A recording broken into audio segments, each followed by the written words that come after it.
Good morning everyone! Welcome back to my channel.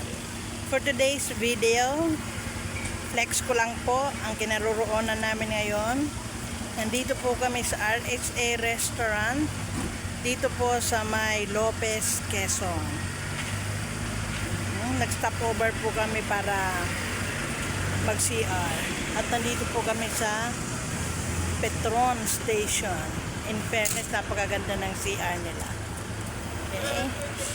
Meron din kami mga kasabay na mga biyahero. Ayan o. Daming tao dito. May Lopez, Quezon. Ganda ng tanawin. Ang linis-linis ng CR. Dito sa Petron Gasoline Station.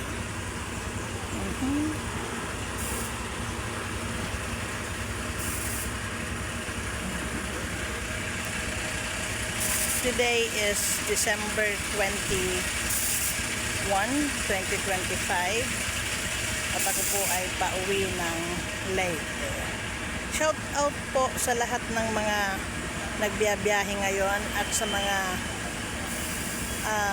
nanonood ng aking live ngayong umaga.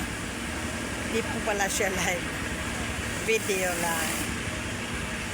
Yan ang aking mga kasamahan. Hindi ko po alam kung taga saan sila, pero kasabayan ko sila sa loob ng van.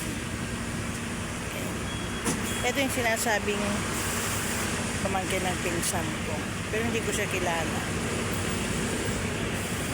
Isa lang naman ang lagi kong nakakasalamuha doon, yung si Ate Chidoy lang. Diyos ko rin naman. Yan daw po ay asawa na. Tapos okay, RSA Restaurant. Kaya yung food dyan, ganda ng fine nila. Pwede na rin naman kumain dito sa G Coffee. Yan. By the way, ito nga po pala ang aming van na sinasakyan, ABQ 4507. Yun ang po ang plate number. Marami rin pong nadaan dito.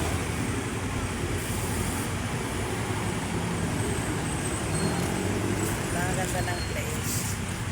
Medyo maambon lang po. Ay, hindi naman masyado.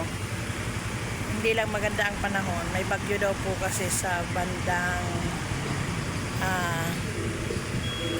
Cubao. Cubao, hindi Cubao. Ano baga? Wala, may music, ano ako. Bye! Thank you for watching!